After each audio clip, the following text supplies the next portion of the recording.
Assalamualaikum warahmatullahi wabarakatuh. Perkenalkan, nama saya Sri Hartini dari Prodi Manajemen semester 3. Di sini saya akan mempresentasikan mata kuliah Sistem Informasi Manajemen mengenai teknologi informasi pada bidang pembelajaran. Yang pertama, kita akan membahas tentang penggunaan teknologi informasi dalam pembelajaran sesuai aturan pemerintah Indonesia, termasuk negara yang mengalami perkembangan teknologi dengan cepat 3 tahun belakangan ini. Dengan adanya pandemi COVID-19, setuju atau tidak pembelajaran dilakukan secara daring. Pemerintah telah mengeluarkan aturan tegas tentang sistem pembelajaran ini. Pada awal tahun 2020, Menteri Pendidikan mengeluarkan aturan bahwa semua pembelajaran di semua tingkat pendidikan dilakukan secara daring. Semua siswa dan mahasiswa wajib melaksanakan pembelajaran secara daring tersebut dengan adanya pemangkasan waktu pembelajaran. Sesuai siaran pers yang disiarkan oleh pemerintah nomor 137 Sipres A6 2020, pembelajaran dilakukan secara daring akibat pandemi COVID-19.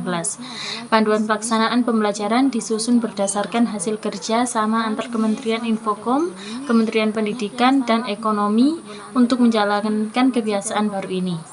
Pembelajaran secara daring memprioritaskan kesehatan dan keselamatan peserta didik, pendidik, tenaga kependidikan, keluarga, dan masyarakat Indonesia.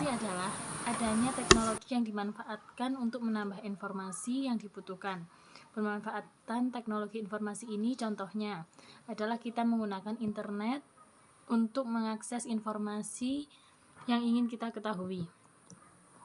Kita mendengarkan radio untuk mengetahui informasi yang berkaitan dengan berita-berita terkini di jalanan. Kita menonton televisi untuk mengetahui kejadian-kejadian yang terjadi di luar jangkauan kita. Teknologi informasi bisa saja berkaitan dengan proses informasi, berkaitan dengan manipulasi informasi itu sendiri, dan berkaitan dengan alat bantu pengelolaan informasi yang akan disajikan kepada orang lain. Aspek kedua yaitu teknologi komunikasi. Teknologi komunikasi ini adalah penggunaan teknologi yang berkaitan dengan komunikasi seperti handphone, telegram, WhatsApp, serta media sosial lainnya.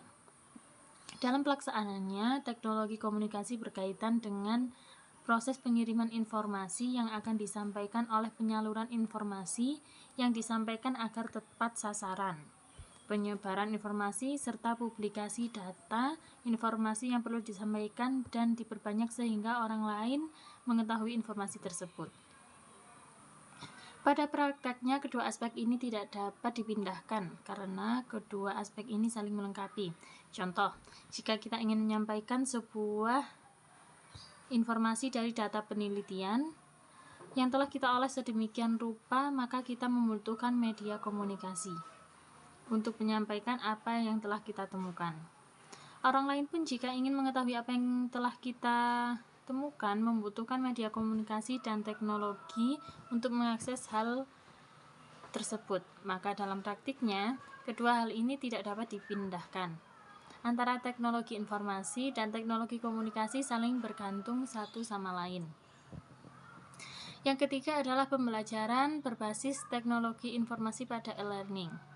Pada awal masa pandemi, banyak masyarakat yang bertanya apakah efektif pembelajaran dengan sistem daring atau e-learning ini. Pemerintah tentu memiliki pertimbangan dan evaluasi terhadap pembelajaran daring ini. Secara umum, tentu pemerintah mengambil kebijakan dengan alasan mengutamakan kesehatan semua elemen pendidikan. Namun, pemerintah juga telah mempertimbangkan hal-hal positif yang didapatkan dari pembelajaran daring ini. Di antaranya adalah mengatasi rendahnya rasio guru dan siswa. Beban guru dapat dikurangi dengan mengalihkan sebagian inisiatif pembelajaran kepada siswa. Fleksibilitas dalam pelaksanaan proses pembelajaran. Melepaskan dari ketergantungan ruang dan waktu, memungkinkan akan memperluas layanan pendidikan dan pengayaan dalam proses pembelajaran. Berikutnya adalah peran teknologi informasi dalam pembelajaran.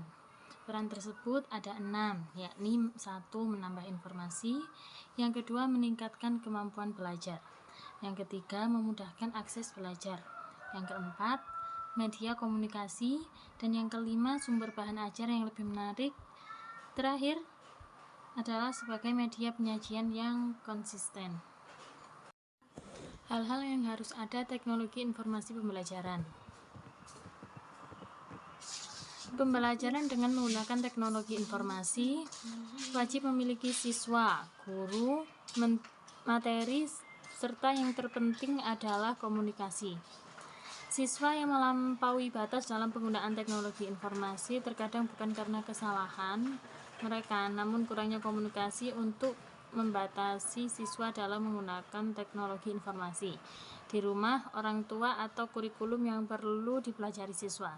Hal ini menghindari kesalahan dalam penggunaan teknologi informasi yang negatif dan berdampak terhadap masa depan siswa. Selanjutnya adalah pemanfaatan teknologi informasi dalam e-learning. Dalam dunia pendidikan, pemanfaatan teknologi informasi harus tepat sasaran.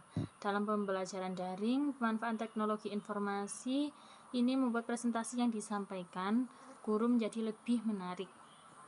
Jika materi dengan menggunakan papan tulis, maka dalam pembelajaran daring ini, guru cukup membuat konten-konten yang menarik dengan menggunakan aplikasi yang tersedia di Windows atau Play Store.